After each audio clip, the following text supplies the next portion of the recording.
Assalamualaikum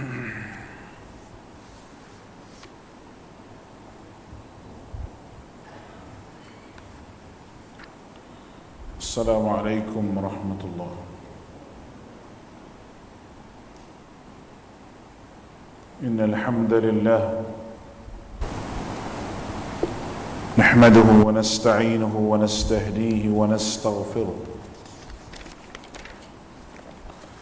wa nu'minu bihi wa natawakkalu alayhi wa na'udzu billahi min shururi anfusina wa sayyiati a'malina. من يهده الله فلا مضل له ومن يضلل فلا هادي له. أشهد أن لا إله إلا الله وحده لا شريك له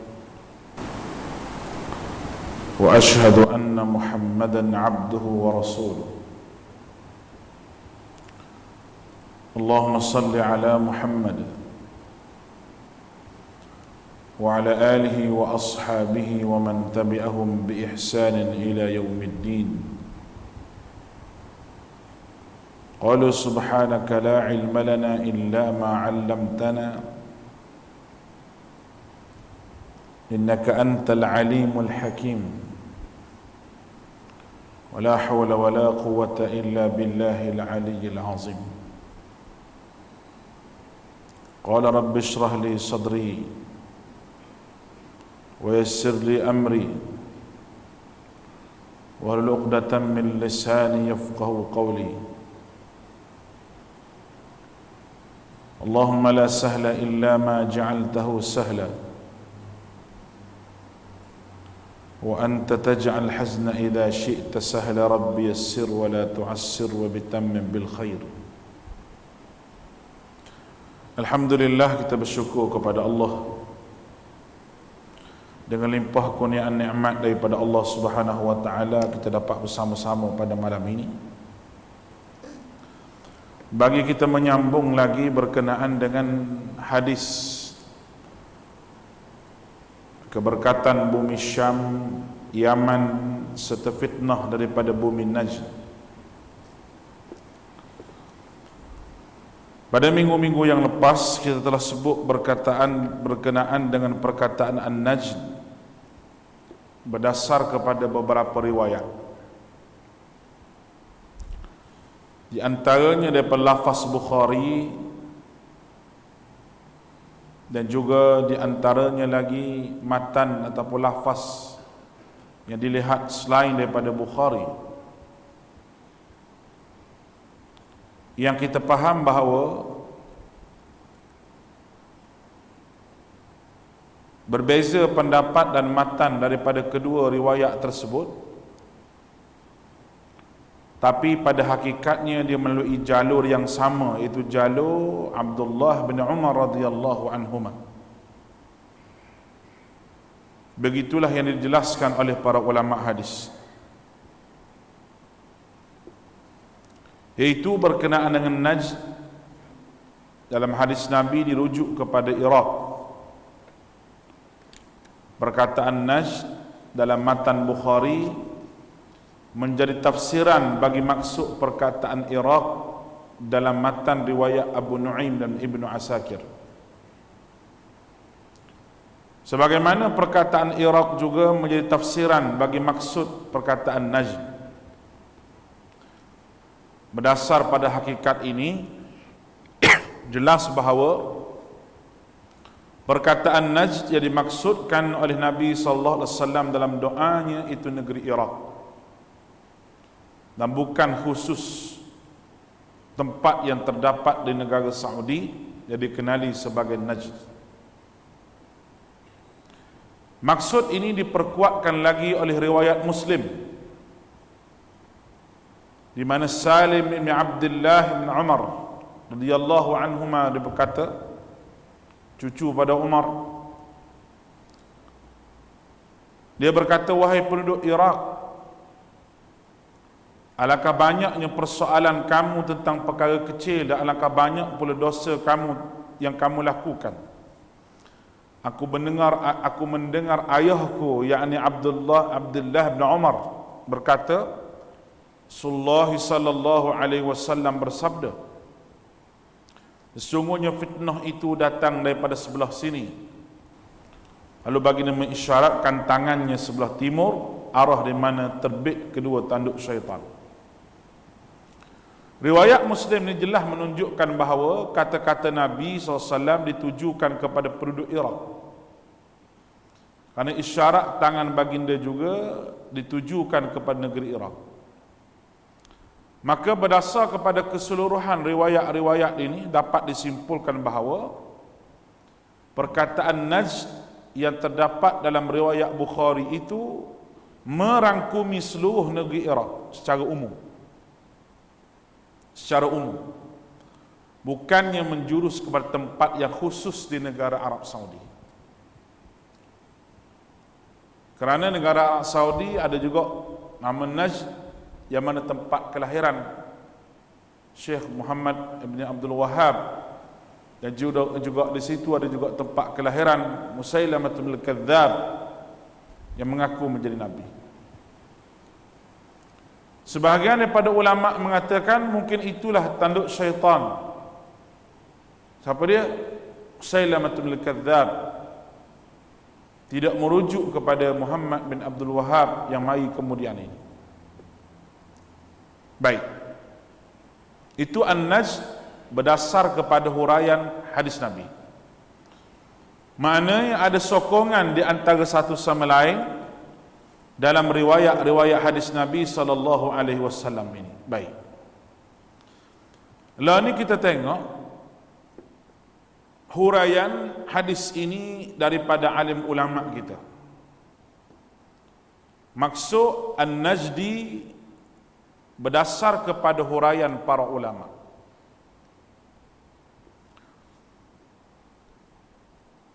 Maksud An-Najdi ini tidak ada dalam buku tuan-tuan. Dalam buku tuan-tuan ada hadis dia. Satu pendekatan memahami hadis melalui perbandingan riwayat-riwayat lain. Maksud perkataan An-Najd yang dapat diperolehi daripada huraian para ulama terhadapnya. Dalam konteks ini Al-Hafiz Ibn Hajar Al-Asqalani rahimahullah memetik kata-kata Al-Khattabi rahimahullah yang mati pada tahun 388 Hijrah dengan berkata, Najd itu di sebelah timur. Siapa yang berada di Madinah maka Najdnya adalah pendalaman negeri Iraq dan persekitarannya, yang menjadi arah timur bagi penduduk Madinah. Ini kerana asal perkataan Najd daripada sudut bahasanya itu kawasan tanah tinggi yang menjadi lawan kepada Ghaur, itu bermakna kawasan tanah lembah. Tanah lembah. Ibn Hajar dia buat komentar dengan kata-kata Khattabi dengan katanya bahawa dengan ini dapat diketahui pendapat Ad-Dawudi yang waham, itu yang menyangka bahawa An-Najd itu tempat yang khusus di sebelah Iraq. Sedangkan ia bukan semikian. Bahkan setiap tempat yang tinggi di sekelilingnya maka dinamakan yang tinggi itu Najd, manakala yang rendah itu Ghaur. Ini pandangan ulama Ibn Hajar. Kerana dia merujuk kepada bahasa Najd itu dengan makna tempat tinggi, tempat yang tinggi, dan lawannya tempat yang rendah. Maka dia merujuk kepada pendalaman Iraq dan persekitarannya. Itu komentar Ibn Hajar dalam bab ini. Baik. Dan ramai lagi alim ulama yang buat komentar berkenaan dengan riwayat ini. Dan boleh dikatakan bahawa kebanyakan daripada mereka bersetuju Iraq di atas faktor sejarah. Kalau kita tengok maksud An-Najdi berdasar kepada fakta sejarah, dalam hadis yang disebutkan oleh kita baca pada 2 minggu lepas tu, Nabi SAW telah menggambarkan negeri Najd ini tempat yang banyak berlaku gempa bumi dan fitnah. Realiti kepada sejarah telah membuktikan bahawa banyak tempat dan tempat yang banyak berlaku gempa bumi adalah kawasan di sekitar Iraq dan juga Iran. Kawasan Iraq dan juga Iran. Itu fakta. Fakta yang tidak boleh sesiapa pun sangkal dakwaan tersebut. Dan kalau kita tengok daripada sudut sejarahnya lagi, fitnah yang berlaku di kalangan umat Islam ini, yang bermula daripada zaman sahabat sehingga ke hari ini, kebanyakannya berpunca di Iraq. Gerakan penderhaka melawan khalifah, Khawarij dan Syiah pada zaman Khalifah Utsman bin Affan radhiyallahu an dan Ali radhiyallahu an, yang menjadi punca tercetusnya fitnah perselisihan di kalangan umat Islam bermula di Kufah, dan Kufah itu di Iraq. Jadi dakwaan yang mengatakan tanduk syaitan Najd ni, kalau kita rujuk pada sejarah, tak betul lah. Tidak ngam dengan apa disebut oleh Nabi SAW itu. Dan kita punya pegangan pun, kita tidak letak bahawa Iraq itu 100%, tidak.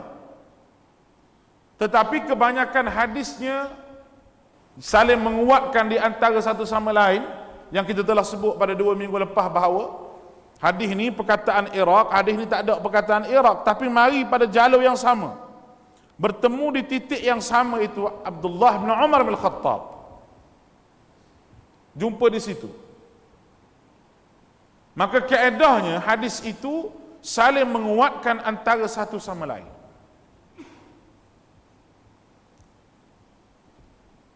Kita juga tidak menolak orang nak kata An-Najd di Arab Saudi apa, tapi dia kena baca sejarah. Di mana bermulanya titik permulaan perselisihan di kalangan umat Islam, baik pada zaman Khalifah Utsman bin Affan dan Ali radhiyallahu an, semua ni berlaku di Kufah. Penentangan melawan pemerintah, Khawarij, Syiah berlaku di situ sampai ke hari ini. Begitu juga yang disebut sebagai perang Jamal, peperangan Siffin, Nahwaran, dan fitnah pembunuhan Husain, cucu Nabi SAW, fitnah Mukhtar Al-Thaqafi yang mendakwa kenabian, dan serangan tentera Tatar pada zaman Bani Abbasiyah. Itu sejarah. Semuanya berlaku di Iraq. Berlaku di Iraq. Ini kalau kita nak buka kitab sejarah. Baik.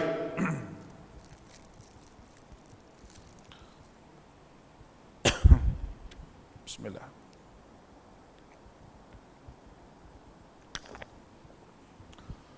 Betapa umat Islam kacau bilaunya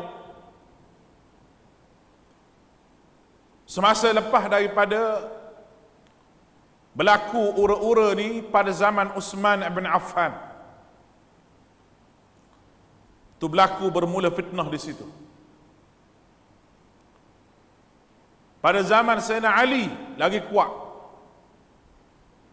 Dan khalifah-khalifah di belakang lagi kuat. Uthman dibunuh. Betapa hebatnya fitnah kepada umat Islam pada ketika itu. Dan berlaku juga salah faham di kalangan para sahabat, yang kita tak payah usik lah. Para sahabat ni nak kata kawan ni betul dalam bab ni, kawan ni betul dalam bab ni, nak kata ni lebih betul apa semua. Orang panggil kita tak payah usik sejarah itu. Biar tersimpan menjadi sejarah, tetapi jangan diulang kembali pergaduhan, perpecahan sama Islam yang akan merugikan umat Islam itu sendiri. Peperangan Jamal dan peperangan yang lain yang berlaku di antara sahabat-sahabat Nabi, berlaku di antara puak-puak Ummul Mukminin Aisyah radhiyallahu anha dan Sayyidina Ali. Cukup hebat. Api perkauman dan api permusuhan ditiupkan oleh orang munafik dalam bab ini. Sehingga umat Islam di zaman sekarang sekalipun yang meniupkan api keganasan dan perkauman itu orang munafik daripada kalangan orang Islam. Orang munafik yang bertopengkan Islam. Siapa munafik yang paling besar di dunia ni? Yang mendakwa Karbala itu tanah suci mereka, iaitu Syiah. Itu munafik yang paling besar pada abad ini, zaman kita ini. Daripada zaman dulu, pengasasnya Abdullah bin Sabah sampai kepada sekarang, di mana sahaja ada Syiah, di situ pasti ada huru-hara yang banyak. Apabila Saddam Hussein memerintah Iraq, sekarang ni rakyat Iraq rindu kepada Saddam. Zaman Saddam, walaupun memerintah sebagai diktator yang berfahaman sosialis, tetapi Saddam masih lagi menjaga kebajikan rakyat. Kerana lantang melawan kuasa besar dunia, akhirnya Saddam Hussein digulingkan. Siapa yang dapat negara Iraq ini? Syiah. Yang dia nak sangat Karbala ni menjadi satu kota suci bagi dia, yang pada hari ini ulama-ulama Syiah Rafidah, ulama-ulama Syiah yang teruk ni mengatakan bahawa Karbala itu sama taraf sucinya dengan Baitullah. Mereka ada replika Kaabah di Karbala. Mereka meratap dan merayu semasa hari pembunuhan Sayyidina Hussein. Mereka putar belikkan sejarah. Itu Syiah. Apa yang hasil yang mereka dapat? Zaman dulu, orang pandang kepada negara Iran, oleh kerana tidak ada corak pemerintahan yang dinamakan Islam pada ketika itu.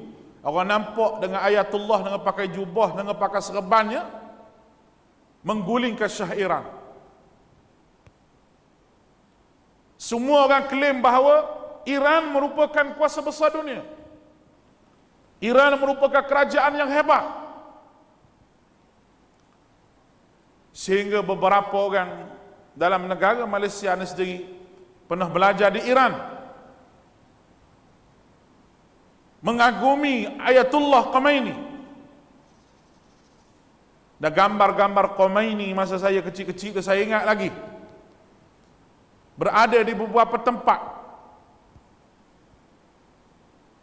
Kadang-kadang letak di rumah orang Islam sendiri yang kagum dengan cara Khomeini menjatuhkan Shah Iran. Kita bukan tak setuju dengan semuanya, ada benda yang kita setuju. Tetapi Syiah dalam bab ini, dia cukup pandai dan dia cukup licik. Naiklah sistem pemerintahan yang kononnya Islam, yang akhirnya umat sunnah di bumi Iran menjadi golongan yang minoriti, dihentam hari-hari, dibunuh hari-hari dan sebagainya. Ulama-ulama sunnah ditangkap dan dipenjara. Syiah lah yang mencetuskan segala benda yang ada di atas muka dunia ini. Kelompoknya tidak ramai di bumi Syria, tetapi dia yang berkuasa, yang menjadi pemerintah, pemimpin, bermula daripada Hafiz Asad, Bashar Asad, yang ayahnya pernah menyodok satu kampung, dihalap, dibakar hidup-hidup orang dalam rumah di kampung tersebut. Masa itu tak ada lagi akses internet dan sebagainya. Ini sejarah yang ditulis dalam buku, sejarah yang boleh kita baca. Air mata umat Islam yang berfahaman sunnah di bumi Syria tidak ada harga tidak dipandang oleh Bashar Asad dan Hafiz Asad. Apa yang mereka buat? Mereka hentam umat Islam secukupnya. Mereka panggil puak-puak mereka masuk ke bumi Syam, lah sekali hancur bumi Syria. Mereka support golongan yang sedikit di bumi Yaman, Houthi. Apa berlaku di bumi Yaman? Dan semua mereka ini mari daripada tempat ini, tempat disebutkan oleh Nabi SAW. Walaupun Nabi tak sebut secara terang, tapi huraian ulama'nya ke arah itulah. Boleh faham ni? Itu politik, sejarah politik umat Islam yang kita kena faham. Kita nak faham benda ni, kita kena tengok musuh daripada dalam dan musuh daripada luar. Musuh daripada dalam, orang yang mengaku Islam sendiri disebut sebagai Syiah. Dan musuh daripada luar, orang yang tidak berpuas hati dengan orang Islam, yang terdiri daripada Yahudi dan Nasara. Ya Allah Ta'ala sebut Yahudi dan Nasara ini, walan tarda ankal yahud walan nasara hatta tattabi'a millatahu. Orang Yahudi Nasara tidak akan redha kepada umat Islam lagi mana umat Islam ini tak mengikut jejak langkah mereka. Alhamdulillah, di negara kita ni tak perlu berperang, tak perlu. Kita ada pemimpin yang Islam, kita ada pemimpin yang Islam, kita ada kerajaan yang majoriti umat Islam. Cuma apa yang patut kita bantu kepada orang yang dianiaya ini? Kita nak bantu apa mereka ini? Kita ada kekuatan yang sebenar, itu doa kita kepada Allah Subhanahu wa taala. Doa kita kepada Allah. Fitnah yang berlaku di bumi Syam ini,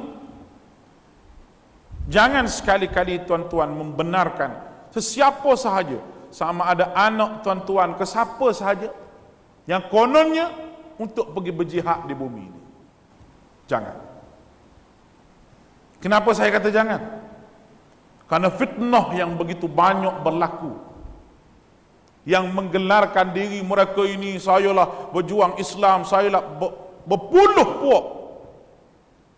Kita boleh baca dalam berita pun ada, dalam internet pun ada, kita boleh tengok dan boleh lihat benda tu. Dan fatwa ulama dunia pun begitulah. Fatwa ulama dunia pun begitulah. Orang marah pada satu ketika dengan Dr. Said Ramadan Al-Buti. Orang kata dia macam-macam, dia ni ulama kerajaan lah, apalah semua, macam-macam orang kata ke dia. Tetapi apa yang dikatakan oleh Syekh Buti itu terbukti pada hari ini, bahawa kita tidak ada kekuatan pada ketika itu. Seluruh dunia ni jadi apa orang panggil Arab Spring yang kononnya. Arab Spring makna boleh merubah kuasa rakyat. Di Libya, di situ, di sini. Ini perancangan musuh Islam. Ini perancangan musuh Islam sebenarnya. Nak pelaga sama-sama Islam. Nak pelaga sama-sama fahaman ni. Sama-sama mazhab dan sebagainya. Nak pelaga sama sendiri. Cuma dia cari peluang bila? Cari peluang. Dan itulah yang berlaku, realiti yang boleh kita nampak. Sebab itu tak boleh pergi. Tak boleh dan jangan sekali-kali membiarkan siapa sahaja di kalangan kita kata nak berjuang di negara ni lah, nak mati syahid apa, jangan. Sebab fitnah berlaku itu terlalu banyak. Dan saya declare betul-betul pada tuan-tuan. Biar tuan-tuan faham. Biar tuan-tuan faham. Sebab berapa banyak pasukan-pasukan yang disebut sebagai mujahidin lah, apa macam-macam, yang dibeli oleh Amerika Syarikat. Yang dibeli. Yang dibeli oleh kuasa besar dunia, beri senjata, berperang sama sendiri. Itu yang berlaku. Alhamdulillah negara kita ni tak ada benda begitu. Tak ada benda begitu, tidak ada. Negara kita ni dia masuk dengan ghazwatul fikr, serangan pemikiran. Dia masuk dengan liberal, dia masuk dengan pluralisme dan sebagainya. Itu yang dia masuk. Yang akhirnya umat Islam berada dalam keadaan kancah fitnah yang hebat. Dan semua ini berlaku di, saya sebut tadi, puncanya berlaku di sini. Baik. Dalam konteks sejarah perkembangan hadis, Kufah ni terkenal sebagai pusat penyebaran hadis palsu, sehingga para perawi yang pergi dan datang dari sana dikuarantinkan. Bahasa yang kita gunakan, dikuarantinkan riwayat mereka oleh para ulama hadis sebagai langkah berwaspada. Kita tidak nafikan Kufah sebagai pusat ilmu yang hebat. Dibawa balik kitab-kitab sains teknologi ke barat. Dihumban kitab-kitab itu dalam sungai Furat sampai hitam kerana dakwatnya. Sejarah itu. Islam jangan lupa benda ni. Tetapi dalam konteks perkembangan ilmu hadis, mana-mana riwayat yang datang daripada Kufah ni dikuarantinkan dahulu, disaring kemudian, oleh kerana banyaknya hadis-hadis palsu yang dibuat.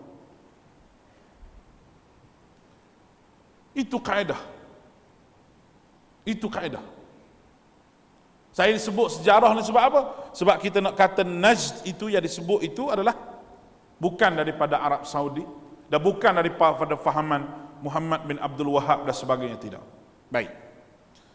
Manakala dalam konteks sejarah moden pula dia kata, dapat disaksikan bagaimana dahsyatnya peperangan antara Iraq dan Iran, diikuti krisis perang Teluk yang begitu hebat pada tahun 1992, dan seterusnya penaklukan kuasa besar dunia kepada tanah tersebut, sehingga ke hari ini dan berlanjutan bermacam-macam peristiwa yang dirasai dan diratapi oleh seluruh umat Islam yang berada di dunia ini, di atas nasib umat Islam di Iraq itu sendiri. Allahu Akbar. Jadi semua fenomena yang berlaku dalam sejarah dulu ataupun sejarah moden sampai pada sekarang boleh disimpulkan sebagai fitnah yang benar-benar menepati sebagaimana yang digambarkan oleh Nabi kita Muhammad sallallahu alaihi wasallam dalam sabdanya tadi. Bahkan dalam hadis riwayat yang sahih menunjukkan bahawa kemunculan Dajjal di akhir zaman berlaku di sebelah Iraq, iaitu di kawasan Asbahan dan Khurasan yang terletak dan termasuk di sempadan sikit negara Iran. Keluar dari Dajjal dan pengikut-pengikut Dajjal daripada Asbahan tersebut. Itu hadis sahih Nabi sebut tu. Dari mana itu? Itu di hujung negara Iraq, sempadan di antara Iraq dan juga Iran. Mungkin Dajjal ni memang tidak mungkin lah boleh jadi 80% mari daripada puak Syiah ni. Tapi orang ikut Syiah lah menjadi Dajjal yang terbesar pada dunia ni. Dia lah yang cuba menggoda negara Palestin, tapi tak jadi. Tak jadi. Dia nak buat hospital di Gaza. Gaza tolak. Hospital tercanggih nak buat di Gaza. Gaza tolak mentah-mentah. Sebab apa? Sebab syarat dia nak buat mari engineer, nak buat mari doktor, nak buat mari seni bina apa, nak buat mari semua daripada Iran. Bagi kami duduk sini, kami buat siap. Masa tu Dr. Ismail Haniyah, Presiden Perdana Menteri Palestin, nak mari ke Gaza, dia kata, ayah, dia kata, aku ada engineer, aku ada doktor, aku ada kepakaran. Ayah aku pengamal tak kerja. Muat mari sudah duit. Sampakah hari ini Iran tak bagi duit pada Gaza? Kata nak bantu Gaza, nak bantu Gaza. Pemimpin Syiah Lebanon, Hassan Nasrullah, hebat ceramah. Hebat ceramah, kita nak lawan Yahudi, nak serang Yahudi. Yahudi kita boleh hapus dalam masa 1 jam saja. Apabila Yahudi lawan dengan Palestin, serang Hamas, keluarlah dia, kita akan serang. Siapa kali ni duk main nak serang saja, tak serang-serang. Tu Syiah punya jahatnya. Tak apa kita hentam Syiah ni, dia tak hentam orang politik. Nah, itu musuh kita sebenarnya. Biar kita kenal sikit. Ada orang kata Syiah ni Islam lagi, dia Islam kok mana Islam? Syiah nak kata Islam kok mana? Zaman dulu bolehlah kita kata. Zaman dulu adalah Syiah yang bermazhab Zaidi contohnya. Syiah Zaidiyah contoh. Syiah Zaidiyah, Syiah yang dikafirkan oleh Syiah sendiri. Yang mengatakan bahawa Zaidiyah ni telah masuk, puak-puak ni dah dia kata. Nak cari mazhab yang betul-betul support sunnah Syiah ni tak ada. Tak ada.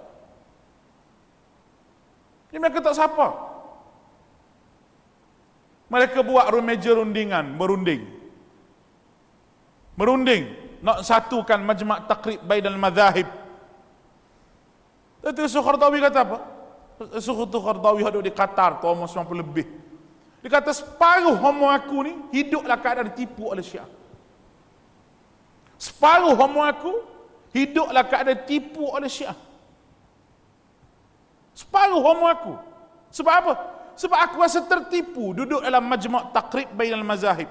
Majma' taqrib maknanya kesatuan nak menyatu padukan mazhab Syiah semua ni di antara Syiah dengan Sunnah. Aku ditipu hidup-hidup. Berunding lagu lain, belakang aku buat lagu lain. Berunding lagu lain, belakang aku buat lagu lain. Itu nasihat pada alim ulama yang ada di seluruh dunia. Dia kata jangan tertipu. Ini majma' taqrib bainal mazahib. Buat di mana proses di Iran? Tiap-tiap tahu duk buat. Tapi apa kesudahan umat Islam dapat? Tak dapat apa. Tak dapat apa.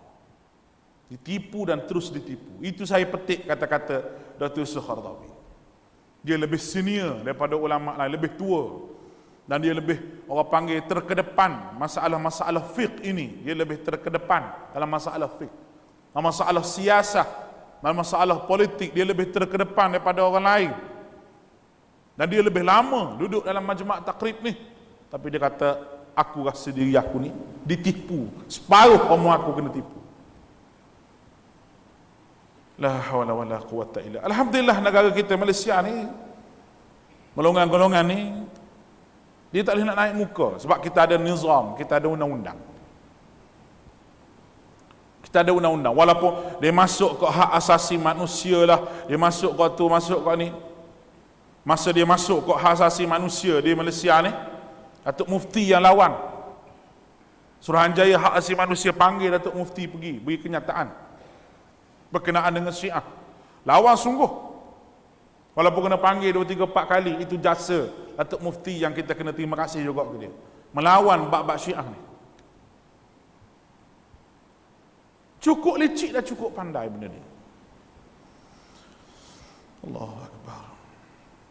Orang tanya juga, saya cakap pasal Syiah banyak ni, orang tanya, Ustaz tak takut ke? Tuan-tuan, mana-mana pun mati.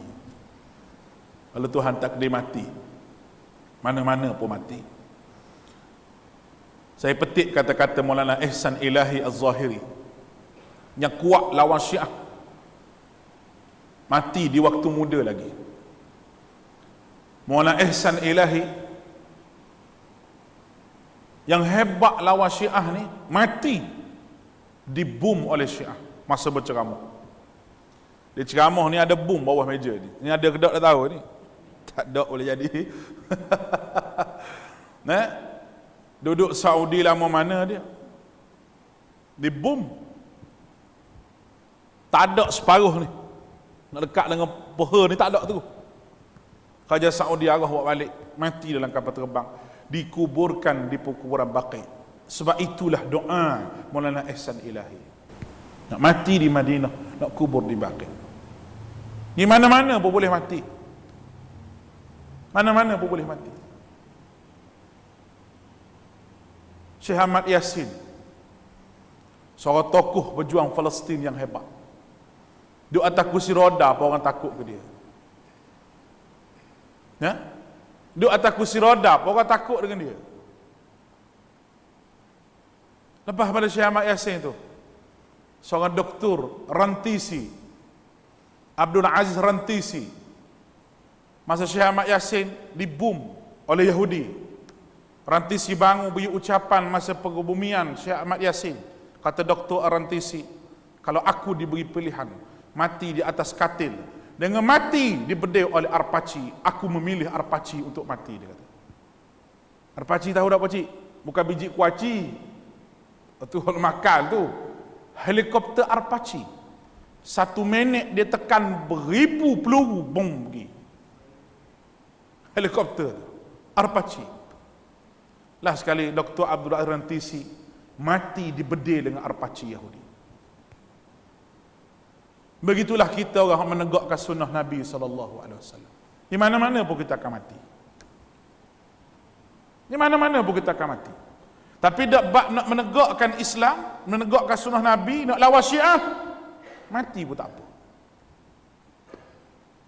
Tapi tak berlakulah di Malaysia ni. Tak berlaku di Malaysia sebab Syiah di Malaysia ni dia tak boleh bergerak. Sebab alhamdulillah kerajaan kita ni dia jaga, nizam itu dia jaga. Undang-undang tu dia jaga. Setiap negeri ada undang-undang agama masing-masing. Dan fatwa setiap negeri mengharamkan Syiah. Ni kita kena bersyukur lah, alhamdulillah. Bersyukur pada Allah Subhanahu wa ta'ala. Alhamdulillah, bersyukur pada Allah di atas apa yang Allah Ta'ala bagi pada hari ini. Oh, kalau negara lain kita tengok lawan buat-buat ni hebat. Negara Thailand, seorang ustaz yang dedahkan berkenaan dengan Syiah ini, dia letak peluru depan pagar rumah dia. Dia letak peluru hidup depan pagar rumah dia, hadiah peluru. Tapi ustaz tu tak berganjak cakap berkenaan dengan ini. Tak beranjak. Dan ada beberapa orang lagi. Maulana Taqi Uthmani. Maulana Taqi Uthmani ada sekarang ni, ada lagi pakar keuangan Islam yang banyak juga melawan Syiah. Naik kereta 4 biji, kereta dia sama je dengan bodyguard dia. Dibedil. Dibedil. 2-3 hari nak hari Ashura, dibedil. Tak mati kawan tu, tapi bodyguard 4 orang mati. Ada lagi Maulana Taqi Uthmani itu hidup lagi, menjadi pakar kepada rujukan keuangan Islam seluruh dunia. Orang dengar je nama Maulana Taqi Uthmani, orang dengar. Orang tahu, oh ni pakar keuangan Islam. Beratus buku pasal keuangan Islam, UIA pun mengaji, Jordan pun mengaji. Buku ditulis oleh Maulana Taqi Uthmani. Orang alim sungguh, bukan alim main-main. Tapi dia ancam tak dibunuh oleh Syiah tu banyak kali dah. Begitulah perjuangan kita pilihlah mati atas katil, ataupun mati dikhianati, ataupun mati ditikam oleh kawan belakang sendiri, kita tetap akan mati. Sebab kita tak boleh lari daripada mati. Aynama takunu yudrikumul maut walau kuntum fi burujin musyayyadah. Allah Ta'ala tanya kita, mau nak lari daripada mati ni, mau lari ke mana? Mau nak berlindung di balik benteng yang kukuh, rumah kukuh, kamu tetap akan mati. Jadi kita memilih mati membela agama tu lebih baik daripada mati saja begitu kerana kencing manis, darah tinggi, gaul. Oh. La hawla wala quwwata illa billahil aliyil azim. Baik. Maksud An-Najdi daripada sudut geografi pula. Geografi makna peta bumi macam mana. Maksud dia macam mana, kita nak tahu. Dari sudut geografi dia kata, kawasan An-Najd meliputi daerah Hijaz dan Al-Yamamah, tempat lahirnya Muhammad bin Al-Wahhab ini. Syekh Muhammad bin Al-Wahhab lahir di tempat itu. Secara tepatnya terletak di timur Makkah, bukan di timur Madinah. Geografi. Justru itu baginda sallallahu alaihi wasallam telah mengisyaratkan bahawa fitnah itu datang daripada sebelah timur Madinah, bukan timur Makkah. Boleh faham ni? Timur Madinah. Maka sudah tentu bermaksud negeri Iraq, kerana dia sememangnya terletak arah berkenaan daripada timur Madinah, bukan timur Makkah. Nabi sebut tu masa Nabi duduk Madinah. Dan dengan mengambil kira keseluruhan tafsir hadis yang lain, penjelasan para ulama daripada asal usul bahasanya, sejarah dan realiti daripada sejarah, maka sahlah bahawa perkataan Najd yang dimaksudkan oleh Nabi kita Muhammad sallallahu alaihi wasallam ialah negeri Iraq dan persekitarannya yang turut merangkumi Iran yang ada pada masa kini. Itu daripada sudut geografinya. Baik.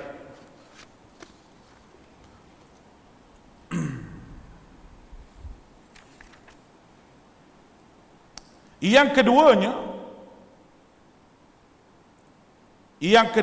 iaitu maksud tanduk syaitan tersebut.